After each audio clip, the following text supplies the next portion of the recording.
Hi, everybody. I'm Dinda Elliott. I'm the Executive Director at the Fairbanks Center for Chinese Studies. Welcome to today's Critical Issues Confronting China series.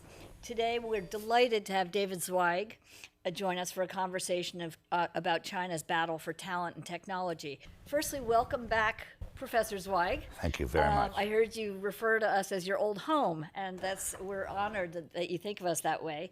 Professor Zweig was a postdoc here. 40 years ago. 40 years ago. He was on our executive committee, and he has been an affiliate at the Fairbanks Center for many, many years. So we're really delighted to have you back.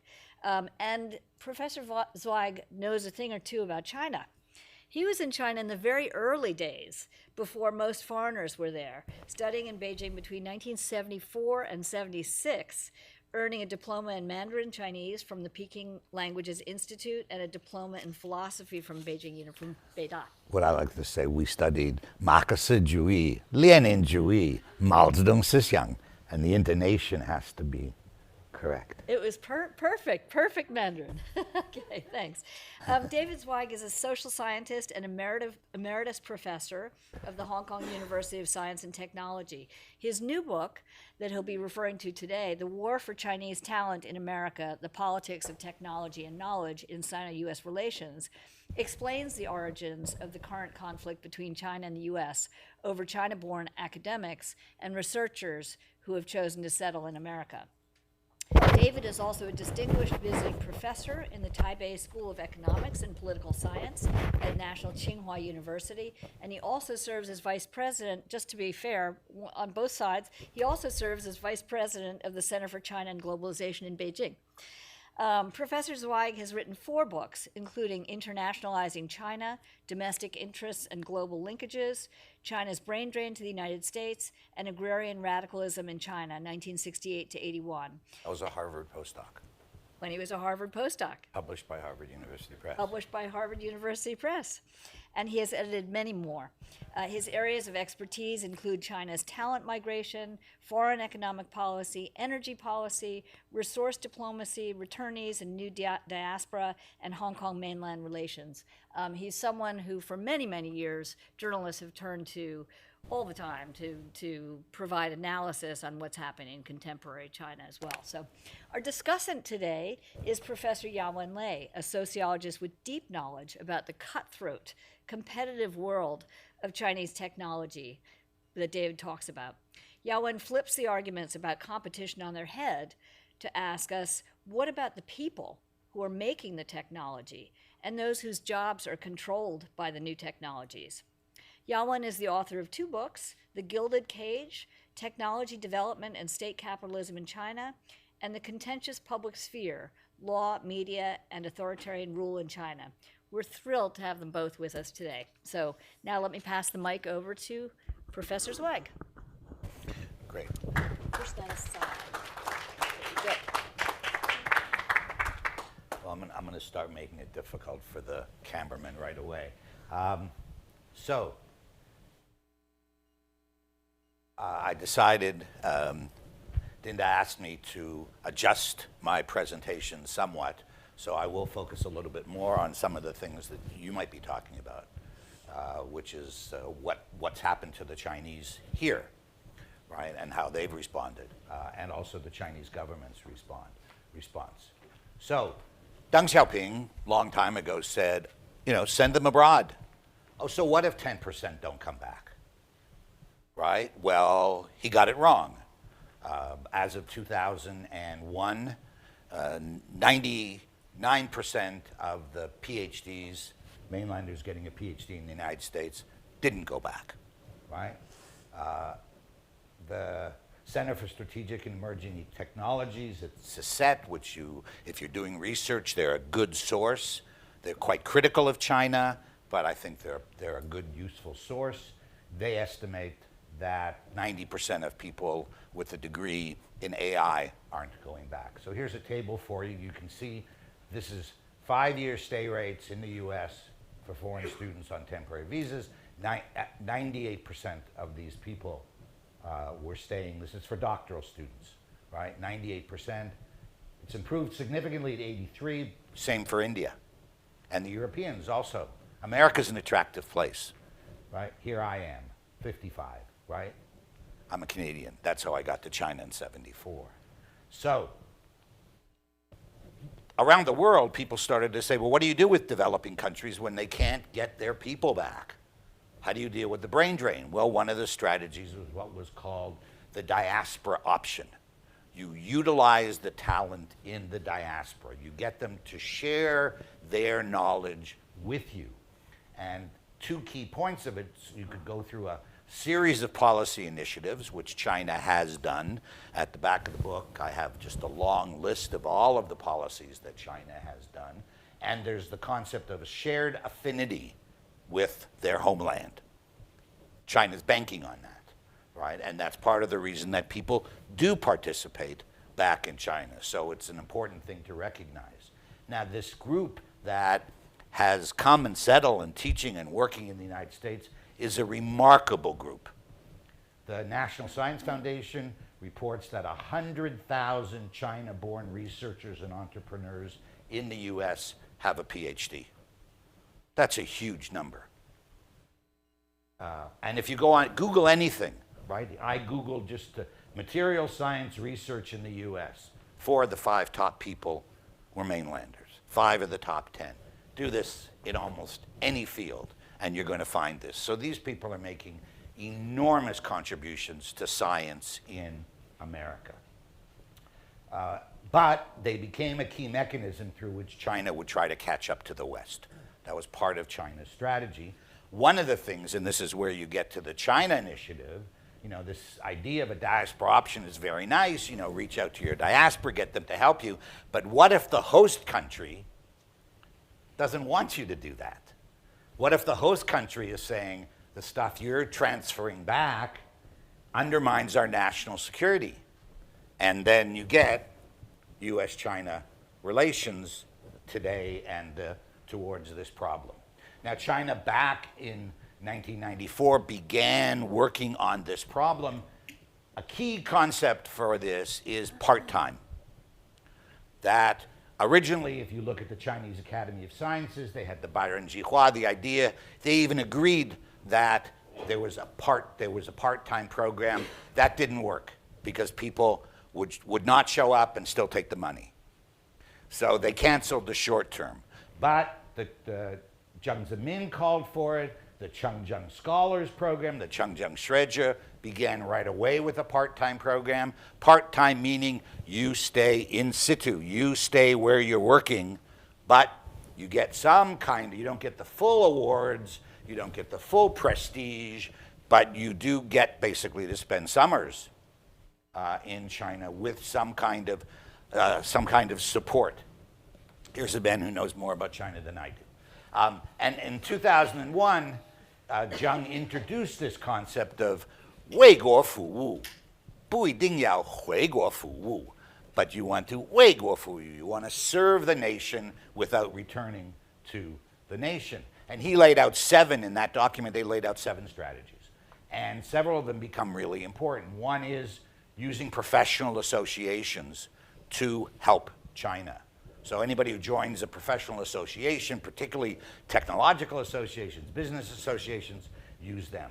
Concurrent positions in China, now if that's a 课教教授, if that's an adjunct, that's okay. What happened in part, sometimes Chinese held 2 positions, and they didn't tell the other one that they were doing it. Those people got into serious trouble. Cooperative research, very obvious. Right, set up enterprises in China. That's one of the things that China has been now trying to encourage. And many of those, they'll set them up in a high-tech zone or in a development zone and try to use if they can, use that technology to compete globally. So I think that's very important. So in 2003, the party, Zhang Qinghong decided, and Hu Jintao, they decided that the party should run all talent, not just talent within the party. So here's the party reaching out, even before Xi Jinping, the party reaching out and saying, we want to be responsible for all the talent in China. So universities, the improvement of people's skills, that's our bailiwick.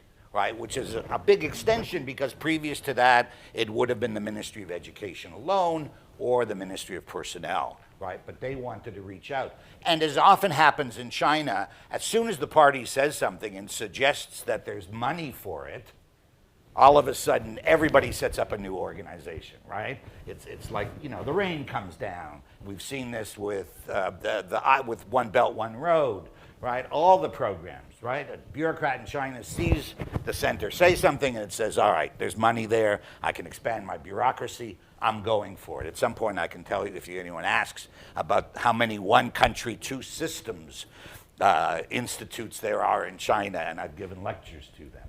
Right, so one of the ones was the home program set up by CAST, the Chinese Association for Science and Technology, with the Ministry of Human Resources and the organization department. So the party is getting directly involved in this. As of 2017, CAST had signed 1,000 cooperation agreements with Chinese abroad, negotiated 6,000 startup projects, and relocated 21% of it. So that's pretty significant. There's more. Two people at CISET. Fedesiak is not there anymore. Emily Weinstein is. And they did a study. They found 208 Chinese professional associations in 21 countries. CISET asked me to review the paper for them. I made some suggestions when they made assumptions that weren't necessarily proven by the data. As a good University of Michigan professor, graduate student, I would say, show me the data, right? I want an empirical statement before you make a value statement. Anyway, pretty big. Now, one thing that's really interesting is they announced that they were doing tech transfer, that they were involved in it, but they only discussed it on their Chinese language websites. They didn't discuss it on their English language websites, or most of them didn't. You could say, why? Well, it may be that they didn't want to alert all of the people who might be watching them that they were up to this, right? And again, some associations brought their enterprises to China. There's lots of projects like this, dozens, but this is an interesting one. It's important. This was the 111 project, started by a lot of people work with SAFIA. SAFIA, it doesn't exist anymore. It's under CAST, the Chinese, under the ministry, it's under the Ministry of Science and Technology, but they established a program, 100 innovation bases in China's top universities. Put them in China's top universities by gathering 1,000 overseas Chinese scholars from the top 100 universities and research institutes worldwide to connect with these people. And in the end, they set up 143 bases, 72 universities. Each base got $270,000 US. Pretty extensive, right?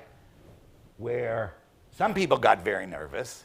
I blocked it out because I'm giving this talk in Washington, but there it often said, the hawks say, uh-oh, this is a problem, right? Why is it a problem? Because several of these projects were with the Seven Sons.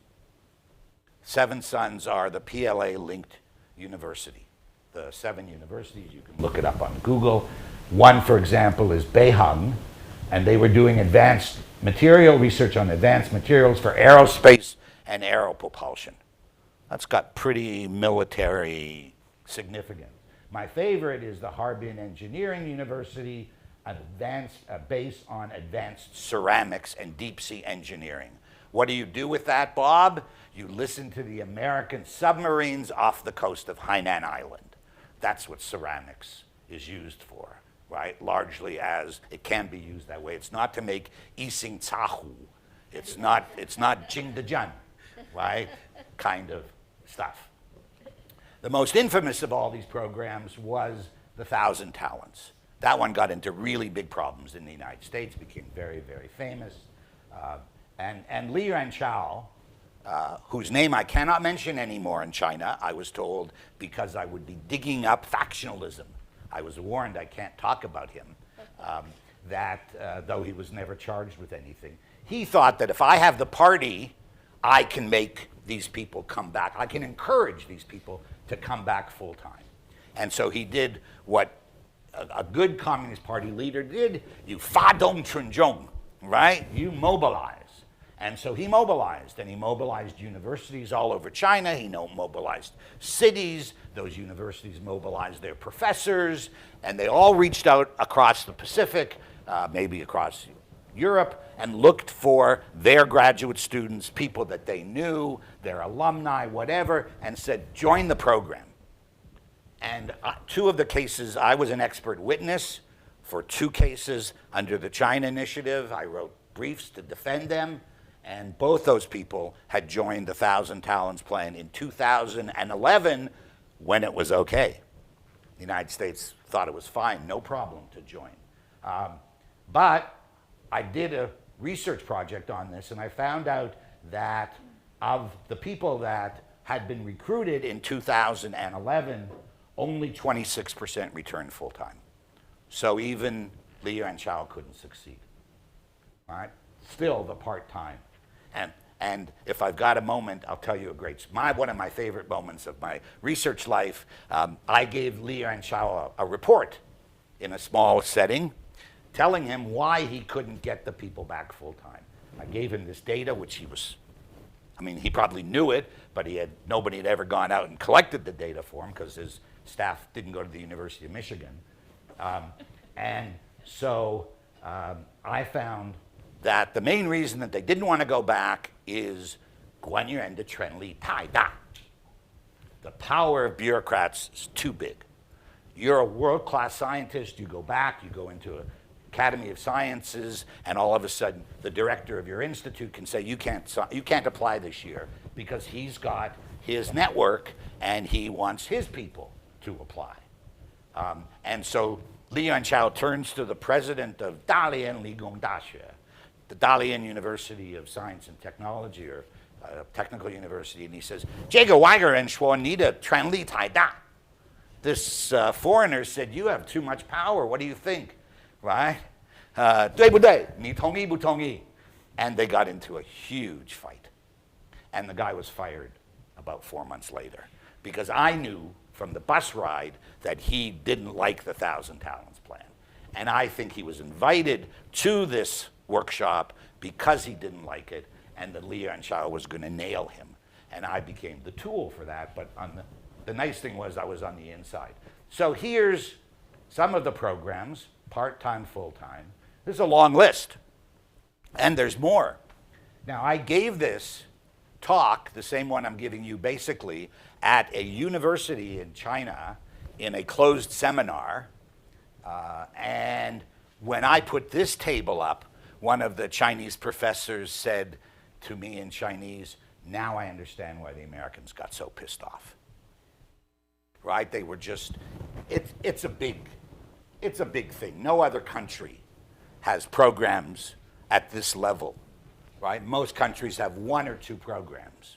Right? Canada has the Canada Research Chairs, which I tried to get once. But most countries have one, two. There's the Humboldt in Germany. The US has maybe 2 or 3 big ones, but this is China's style. This is talent recruitment with 中国特色的, right?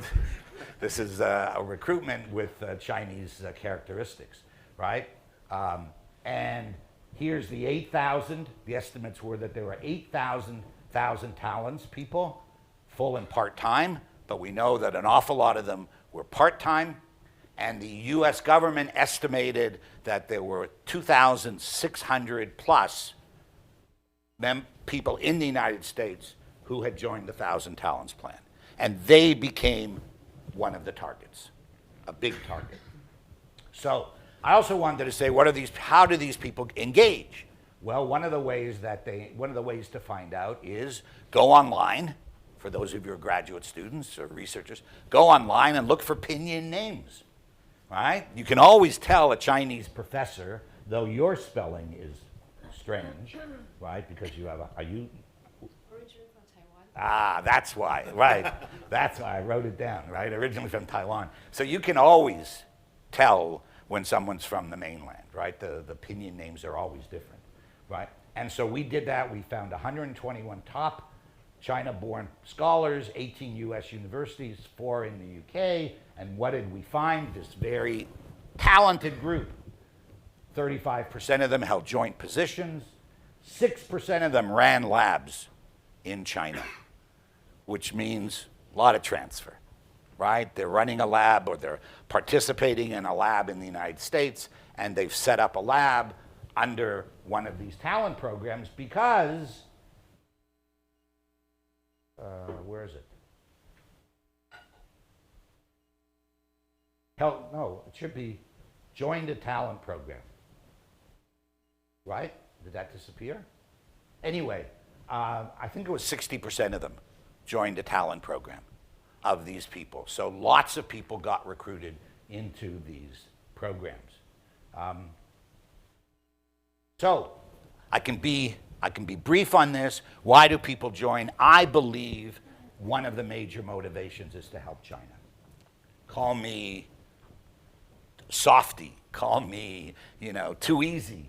But a lot of my interviews, Chinese PhD students in Australia, in Canada, in the US, they've done research, and one of the things that they always talk about is that the Chinese will say, oh, I owe it to my country, they gave me a high school education, we're a common culture, all these things, a kind of affinity. That's very, very important. So there's quotes here, right, which you can read.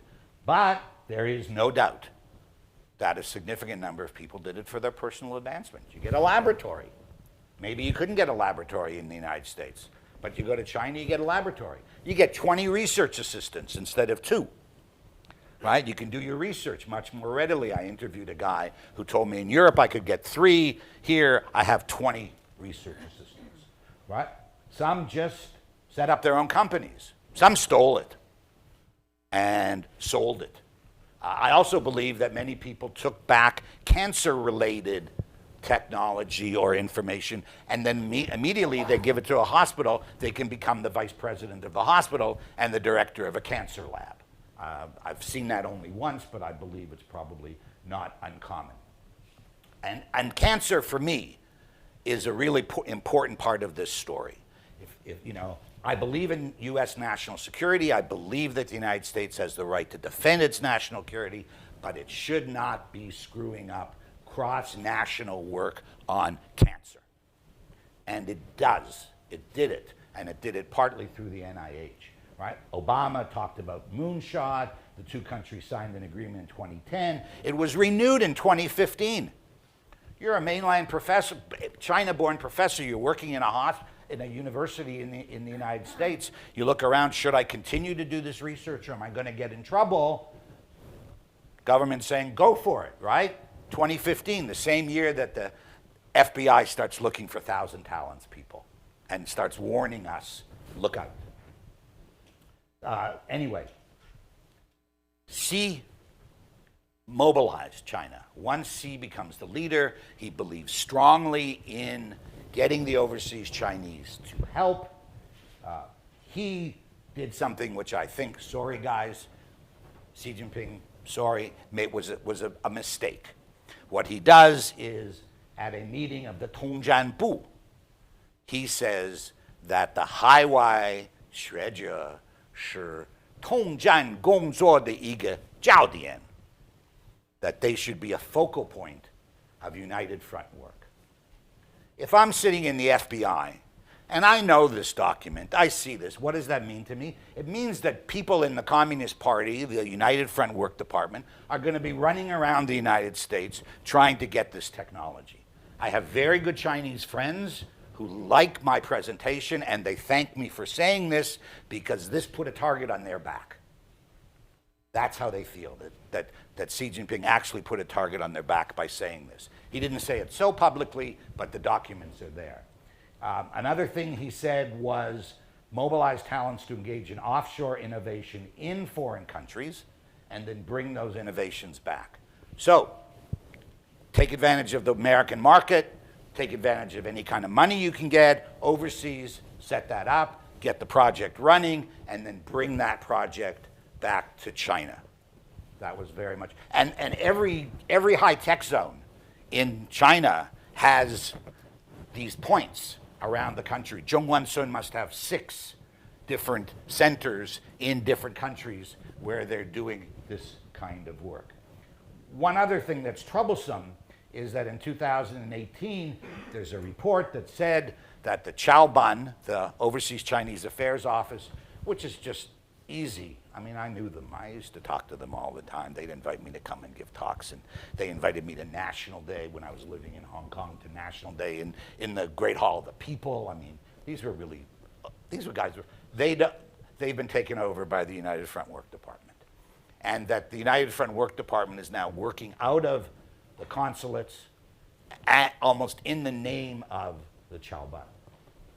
So, America, to a certain extent, 2015, as we say, basta, enough, right? The Americans said, and the American intelligence said, enough. My favorite story, I don't know if have you had Xi Xiaoxing come here to speak?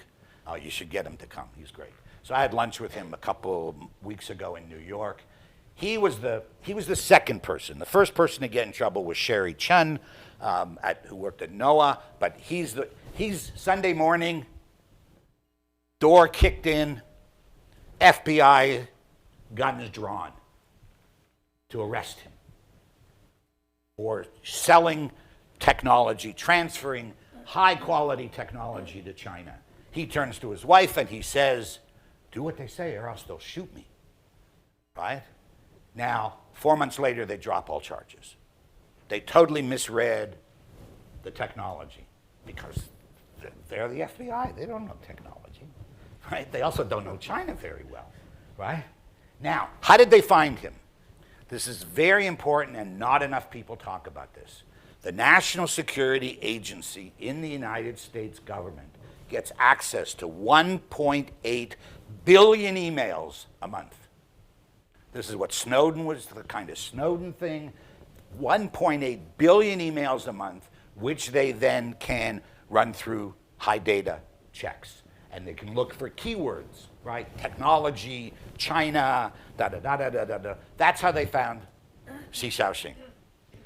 But if you're a mainline professor teaching, or a China-born professor, and you're here, you know that if you have exchange across the Pacific and you use the words technology or some kind of word, the FBI may decide you've done something wrong, and they have the right to investigate you without a court order. They can tap your phone without a court order. So it's no surprise that, as I will show you at the end, the collaborative research is going down dramatically. Right, I can jump ahead. The collaborative research is going down, and people are doing much more research with other Chinese colleagues in the United States. I have data to show that because I got a PhD at the University of Michigan, right? As compared to Columbia. That's targeted at Ross sitting up there. And so, as I said, created deep fear. FBI put out a notice. To add on top of this, China-U.S. relations really started to go down the tubes. Spring of 2018. That's when the trade war begins. That's when the what do you call it? The USTR, the trade office, accuses China of being an unfair trader. It's also the Department of Defense declares China a strategic competitor that wants to achieve global preeminence in the future. So it's the enemy that's trying to outdo us. Ray goes in front of the Senate Intelligence Committee and says that China's use of non-traditional collectors, really important word. Xi Xiaoxing hates that word. What does it mean? It means that everybody's a spy, potential spy, right? Because China is using these people, non-traditional collectors. Trump, in the summer of 2018, says that all Chinese students in the United States are potential spies. In March, the FBI gives the National Institute of Health, which is one of the major donors in the United States for cancer research and other biotech research, gives them the names of 3,000 people to investigate. And then the NIH goes to work on that, and they find that there are a lot of people who publish a paper and list their affiliation in China and not their affiliation in the United States. Or they list the granting agency as the Natural Science Foundation of China, but don't mention NIH. So those people become the target, the real target of this one person in the NIH. And there was a woman running this program, similar program at the NSF, but she was softer.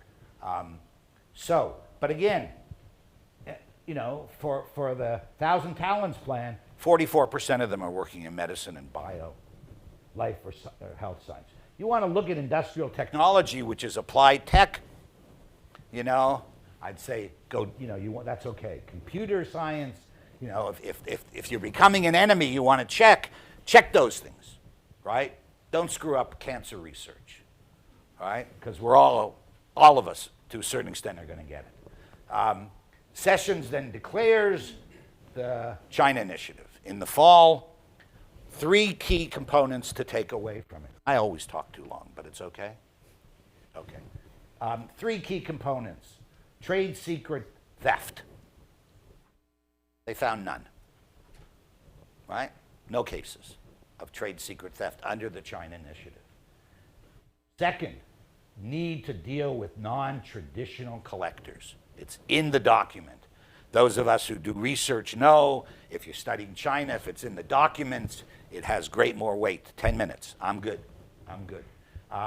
So the worst thing is the administrators at U.S. universities are to be educated in the art of detecting and reporting on their faculty.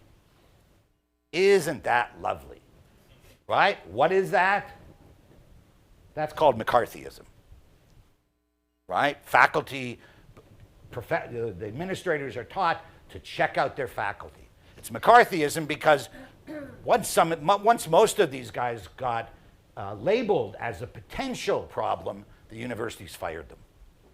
A lot of good universities fired people.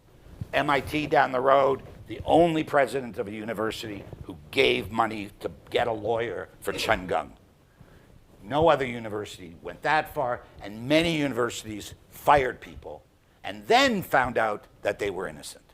And these people lost their labs. In one case, the FBI agent, there's a famous case, Hu Anming, right? West knows Anming Hu, was arrested, fired from the University of Tennessee. When he went on trial, the FBI agent admitted that he had no proof. Case thrown out, right? But his life was disrupted a little bit, right? Shaji Jingho, right? I believe that a very important part of this is to just scare Chinese scholars in America. That's the bottom line of it. And I actually found today, I was doing some more research, and I found FBI agent leader, or DOJ leader, who said one of the main purposes of this was to disrupt this flow of technology, right? So here, I love this, right? Maybe next time an academic at an institution thinks twice or thinks a little bit harder about their collaboration with the Chinese institution. Meaning, well, we'll arrest these guys, they're innocent, but that means that the people will remember, the Chinese scholars will remember that they could be watched. Mike German, an FBI agent, terrific guy, says that the FBI may not have cared if they could convict people or not. They wanted to disrupt. They wanted to stop this transfer. Now, as I said, the NIH got very involved in this. They gave out lists of possible concern. The head of their Office of Extramural Research says, I want to clean the NIH ecosystem of the 1,000 Talents Plan. In other words, if you join the 1,000 Talents Plan, I'm going to get you. They sent out letters to lots of universities, and then it is possible, I have no proof, it's possible, some people say, that he then picked up the phone and phoned universities and said, I gave you a name, I want that guy gone. So at University of North Carolina, there was a guy that NIH wanted to get rid of. And they warned them that if they didn't fire him, they'd lose $1 billion in research from the NIH. Campaign. Sounds like a Maoist campaign, right? NIH, this is their data. This is actually the name of the guy who ran this program. 103 people were fired just by the NIH, not by the Department of Justice. So this is a separate. And 57% as of the end of 2022 still didn't know if they were going to get fired, still didn't know what their case was, living in, as we would say, limbo. I'm running out of time. So I have 2 case studies in the book. If someone wants to ask me, I'll tell you, I wound up being expert witness for 2 cases. These are in the book I have 6 cases. Pretty much the title of that chapter is The Guilty, the Not So Guilty, and the Innocent, right? Sounds like a Clint Eastwood movie, right? Anyway, I'll skip on that, but terrible things. What did the Chinese do? Well, they accused America of racism. They said it was the resurgence of McCarthyism. Here's a name we haven't seen in a while, Zhao Lijian. He says, right, that America is an ethnically racist state. In other words, you do it, we don't do it in Xinjiang and Tibet. But you do it, or trying to justify that, right? The overall response was, don't discuss the program. Bury it. You can read this faster than I can say. Bury it, right? The message went out. No longer can you talk about it. When I went to China last December, I was told nobody talks about talent programs, right? And particularly not the 1,000 Talents program, because I was asking people about that. But they did keep it going under a different name. Some Chinese scholars were very sympathetic to America's concerns and said, well, these guys deserve it. They're ruining our research collaboration. They're making life difficult for us. Some Chinese got money from NIH. Chinese in China could get money from NIH for projects. They just said, that's got to go. I have a very good friend at HKUST, a vice president. I saw him, and I said to him, hey, what do you think about all this? He says, serves them right. Right? There's a great expression in Chinese, guo he che chao. Right? You cross the bridge, you blow it up. Right? That's okay? So, China's worried about the coupling. Think tanks talking about how China's going to suffer maybe even more than the United States if this decoupling happens, which is America's response. So this is a good debate. There's a good debate on this. There's 2 sides on this. But the head of the NSFC is worried that China's going to be isolated because of this whole problem. Now, here you can see, so here's my last bit of data. So here you can see China is going inward. They're publishing more, the red line, but they're global, collaborative, international, going down, particularly with the United States. All right? What did the scholars also formed organize? I can skip this. Here, they're leaving, right? Xie Yu used to teach at Michigan, right? Really smart guy, right? So I'm in touch with him. I'm going to Princeton in November to present this. They were able to find the numbers are going back. And not only are the numbers going up, not only are the numbers going back, but good people are going back. Now this shows, again, the point that cooperative projects, the Chinese-born professors are not cooperating across the Pacific anymore. This is NIH application, successful applicants. It's a database that's available, and you can see that between 2022 and 2023, the number of applicants to work with other Chinese in China, in the US, doubles. Right? So they're not working across the Pacific, they're finding partners in the US. This is 2 data sets, 2 surveys, one about the US, one about Canada. A friend of mine did this. And this is how Chinese are feeling these days. You can say, oh, they're not feeling so good. Well, they're not. Afraid to collaborate with China, 42%. feel racially profiled by their government. U.S. 42%. In the Canada, it's only 19%. Canada's also going through this kind of craziness, right? Looking for enemies internally. But you can see, intend or plan to relocate. You got a PhD, you ain't staying. You don't have citizenship, you're on like 50-50 chance you're leaving, Right? but you could be going to Europe. So part of the problem also for the U.S. is The Europeans may just be getting a lot better because people could go to Europe. I have a slide that shows that OECD publications are going up. China's going up, OECD's going up, America's going down. Students aren't coming. Here it is. Published scientists not moving to U.S. These are the people who have published. They're either going back to China or They're going to Europe. and the numbers going to the U.S. are dropping. Okay, so Conclude. this is really, Susan Shirk calls this the tragedy of the research commons. This is two sides that do research together, that have been doing research together, and it's a tragedy because it's falling apart. And she's no dove, though some people think she's a little dovish. But compared to who, right?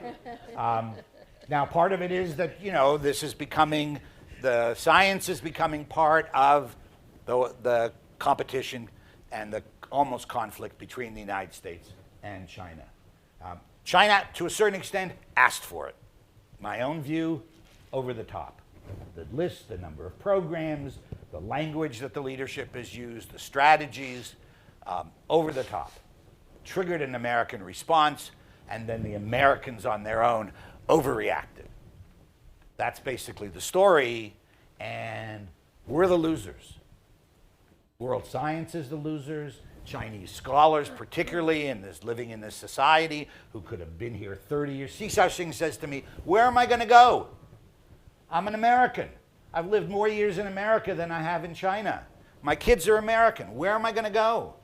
Right? But to a certain extent, members of U.S. Congress, which have reintroduced or trying to reintroduce the China initiative, they want them to leave. They want them to stop. They want them to stop working. Anyway, I'll stop there.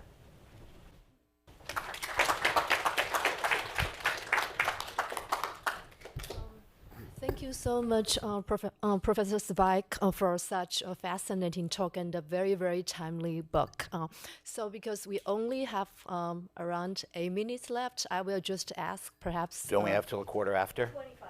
Yeah, we have Oh, 25. okay, Yeah. that's great. Yeah. So I have, so I don't want to monopolize the discussion. So Like I I will did. just ask a few questions, maybe 2 questions before we open it up for further discussion in the room. So the first question is about Sino-US relation, global talent flows.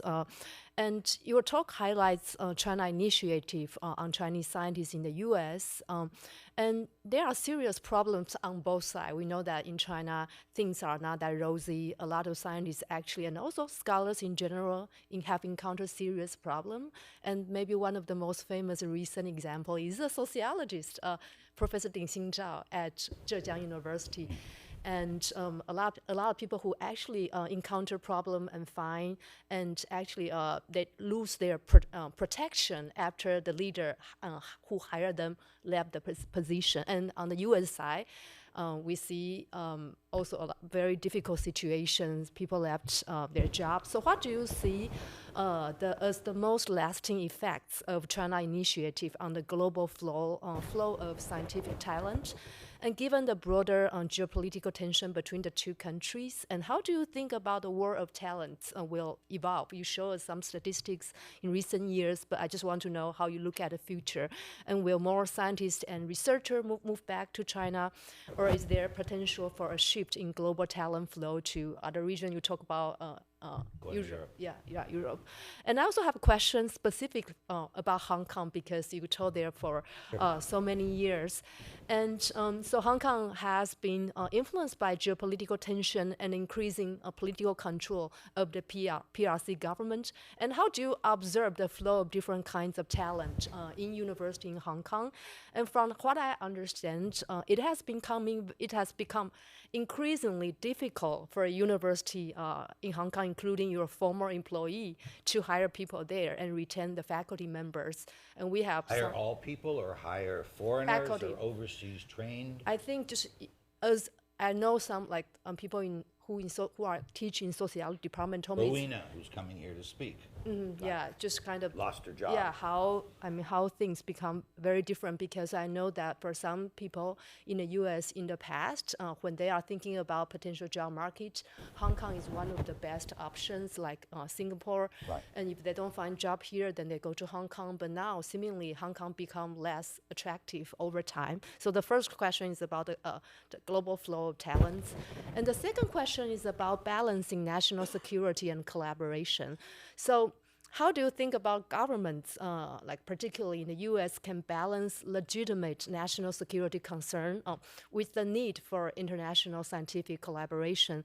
You mentioned the importance of cancer research, right, across all society, and you seem to suggest the need to really clearly and narrowly define national security concerns, right? And do you see a path forward that can mitigate these kind of tensions and negative consequences? How do you want me to do this? You want me to answer these questions or? Okay, so I'll be brief. One thing, thank you for your comments. One thing that some of you may not know, Dingxing Zhao was teaching at the University of Chicago, right? Right. Very famous, one of the best sociologists in the United States working on China, and he went back. Yeah, and then because he didn't want to have my job. That's the reason I have the job today. Because he was coming here? No, I think they gave him an offer like a long time ago, but then he didn't take it, and I think Marty accepted the offer, and Marty retired. Anyway, so this is not just anybody, right? This is a guy who brings really prestige to Zhejiang University, right? And so he's gotten into trouble. Lasting effect, I would say, depends what field you're working in. I think mainlanders here have to think about whether or not to go back. There are some new opportunities. There's Westlake University, set up outside of Hangzhou, which is set up by an influential returnee. Returnees are going there. I tried to get there, but I couldn't get another time. I didn't get there. I wanted to find out what the place was really like, so I think the numbers leaving could go up.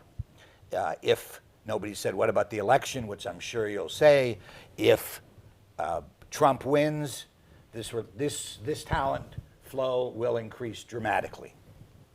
People will leave, because if Trump wins and the House and the Senate, God forbid, go Republican, then you're going to get the China initiative back full tilt.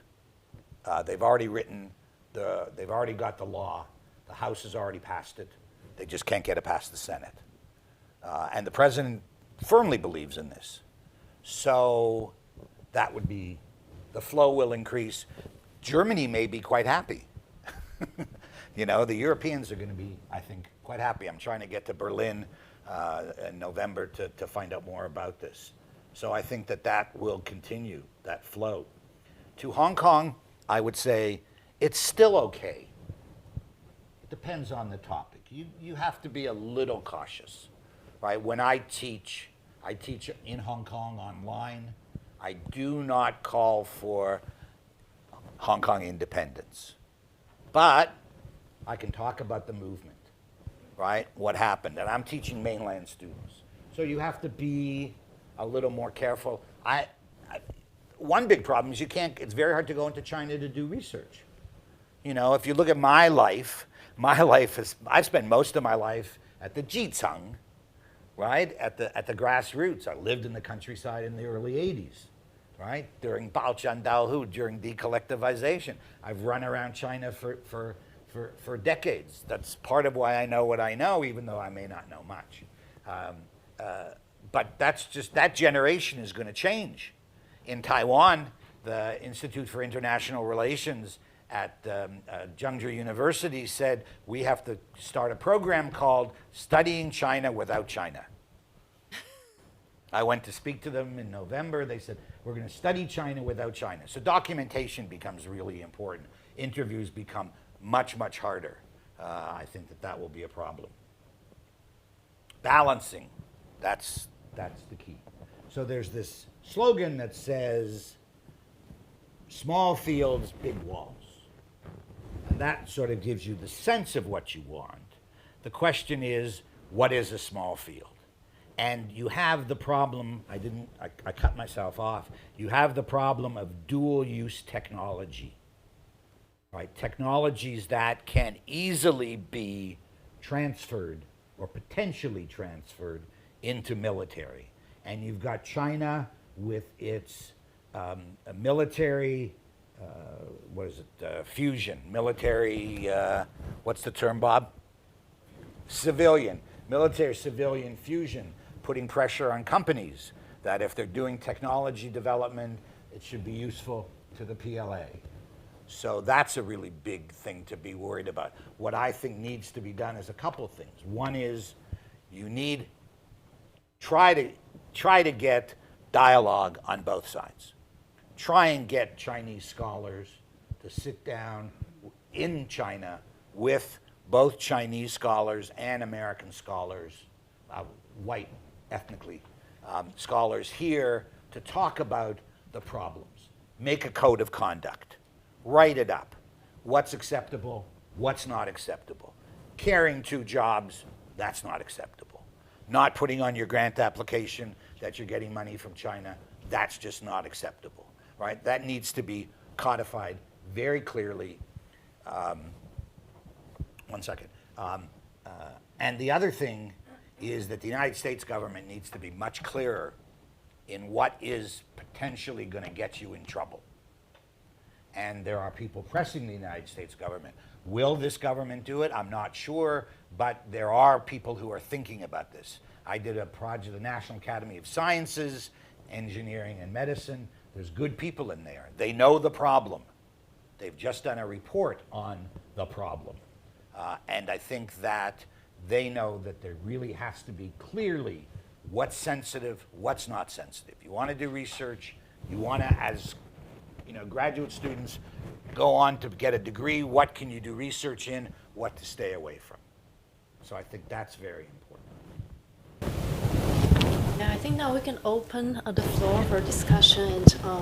So before you raise your questions, please just briefly introduce yourself to the audience. Can I just say, you guys are going to get other shots. Can we first see if people, yes, sir.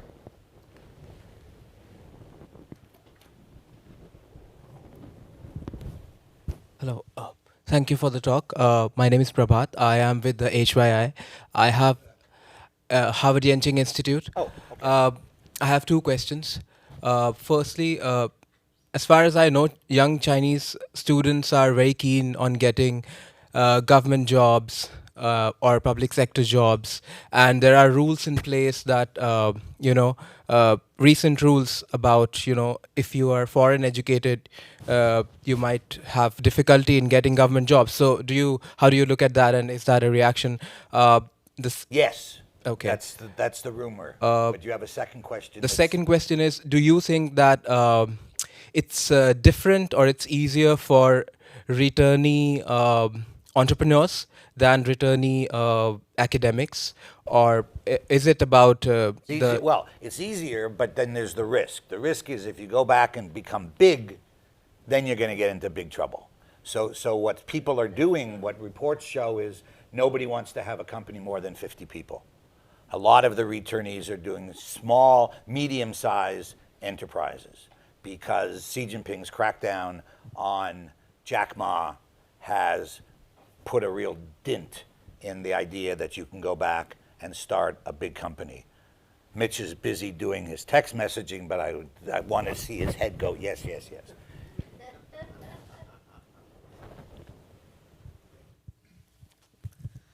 Thanks, Professor. I'm George. I'm from Government Department, a PhD student. So my question is I think the problem you described is real, but I'm more worried about the image of Asian Americans. So because the dilemma is the problem is real, but things 99% of Asian Americans are innocent. So, but their image has been objectively damaged. How should the U.S. government and the Asian Americans do to sort of save their real a reputation from the real politics? Right, good question.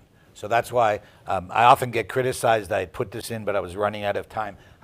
Twice or three times I've already been criticized for not raising the question of racism, right? And I believe firmly that, though the guys in the FBI may want, that at least there's unconscious racism, if not conscious racism, but there's definitely unconscious racism.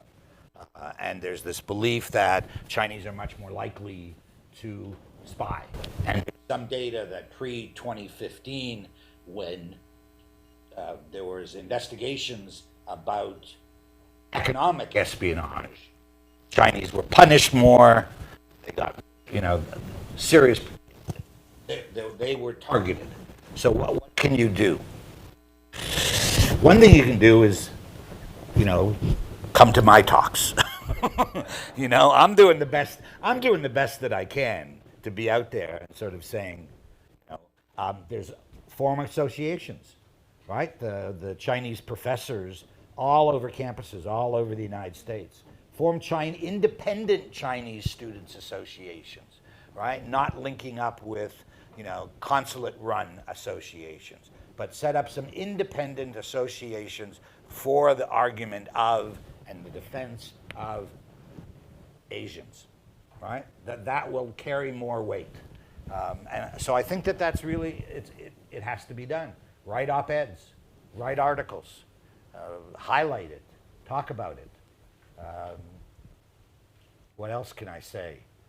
Well, I can tell you that scientists, I was at Michigan, and they've been lobbying very hard with Congress, right? Call your congressman or congresswoman and tell them that you think that the China initiative is racist and you feel threatened by it. Let them know, right? I mean, that's what Americans do. They participate. They form organizations. They write. They talk. They don't all write books. Are you okay with? Hi, thank you for the talk and the opportunity. My name is Max. I'm a PhD student in education school here at Harvard. And my question is, if you help us to look, 4 months ahead, and then there are 2 possible futures we're living in, right? We're talking about how do you envision this kind of things evolve, depending on which, party taking over the White House, and whatever changes we're expecting from China. Right. What are the scenarios? You know how I feel about the Trump administration if they win, right? Unfortunately, I sold my mother's apartment in Toronto. That may have been a mistake, but then I can take the money and rent. And my wife's American, and we may put our New York apartment up for rent and then go to Toronto again. And I'm not even Chinese, right? So I would worry. I think that this could get worse. I think that all of America is going to get worse if he wins. But if Kamala wins, she may bring in just slightly softer challenge to China. Bob, what's the name of the Asia king for Biden? Kurt Campbell. Kurt Campbell has been quoted as saying he does not want Chinese to study science, technology, engineering. He does not want them doing STEM in America. So here's Biden's chief China person. He was interviewed on TV and he has said that. That's not good. You need to manage that issue rather than just cut it out. But I still think that there are certainly problems, right? And I don't think that On the Chinese side, I don't see any improvement on this. I mean, you know, so Xi Jinping has said we want 50,000 students to come, right? American students to come. You know what I say to him? As we say in Yiddish, good luck, right? I mean, they're having hard times finding jobs. There are, you know, recently the Diplomat had an article that talked about American students going and studying in China, staying on, looking for jobs. I mean, Mitch can talk to this much better than I can, but it just has to be so much improvement in terms of the climate before both sides have to make concessions. Okay, Dinda, you've let the... Hey, thanks so much for sharing your insights. You know, since this speaker series is critical issues confronting China, so I wanted to ask a question about what's the impact of all of this on China and China's efforts to develop technology. So, you know, in addition to the pressure that, you know, Chinese in America are feeling from the American side, I'm wondering what impact Xi Jinping's tightening on intellectual circles and what can and can't be talked about, all that kind of stuff. What kind of impact does that have? Has it become harder for China to recruit talent to come back to China? And, you know, I guess the other question connected to that is that, you know, they've developed a lot of leading technologies already in China. Look at EVs, et cetera, et cetera. And so I'm wondering, do they need Western talent at this point? Well, I would think that the Western talent has played an important contributing role to where they've gotten to today. So people who went back have played some role in that. You got to keep the flow. If you want to keep doing, you got to keep people coming in with new ideas.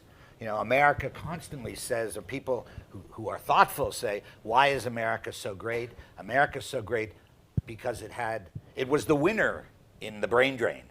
I always like to say, you Americans, you never know what it means to have a brain drain, right? For the first time now, you're confronting a brain drain, right?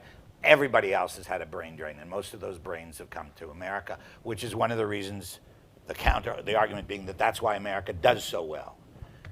If people stop coming to China, it's a problem, my view.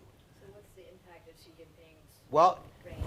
I think that we haven't seen that the numbers are going down going back to China, right? The numbers seem to be going up, but there's still tightness, right? I was not able to go visit Westlake. I should have been able to go see Westlake, but it was, there needs to be more flow. China hasn't changed so much. So I've got a former graduate student, a PhD.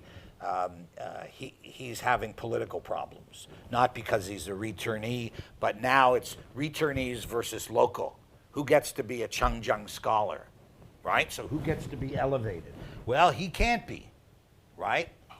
He's a much better scholar, but he can't be because he doesn't have anybody in the small room arguing for him, right? Saying, this is the guy, he's really good, he's doing more, he's a better teacher, he should be the guy being the Chengjiang.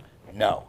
My former student says, I can't get to be a Chengjiang and people who are weaker. Now, this is an important part of what Li Yuanchao was all about. If you read Li Yuanchao's speeches, which I was able to get a handle on, he wanted to improve the culture of science in China. And these kinds of problems, the allocation money based on quality, not based on guanxi, those kinds of things. But there's no doubt China's doing quite well, right? Could they do better if they had a more open system? But they're so paranoid that everything is national security, so that's got to stifle, from my view. But, you know, authoritarian regimes can grow, but I don't track I'm not I don't track the technology. I mean, there's ways to track this. You could go on to the websites of the Chinese Academy of Sciences and look for new recruit PhDs and see what fields they're working in. Go into key laboratories. Some of that stuff's open, which is surprising. I did a project based on that. Mitch. Following on that, actually. Mitch Presnick, visiting fellow at Fairbank. David, thanks for this. My follow-up question is related to Dinda's, actually. So China, according to the Australian Strategic Policy Institute, is leading in 53 out of 64 areas of critical technologies. China is now graduating more STEM grads than the rest of the world combined, 4.7 million last year versus 9 in the world, the rest total. Patents, more than the U.S., Japan, South Korea combined, high-quality patents, not that, even more if you include all the non-high quality. And then research papers. So what do you think? The question is, how is this good for the U.S. to be decoupling from China when it sounds to me like we should be getting closer, finding out what's going on, not getting further away? How is the argument not a relative risk argument instead of an absolute risk argument? I agree with you 100%. That's why I do this, right? I mean, you're talking to I agree that by cutting off, losing all kinds of technologies, access to technologies. The United States is totally worried about losing its technology to China, right? But then the Chinese have to be willing to cooperate.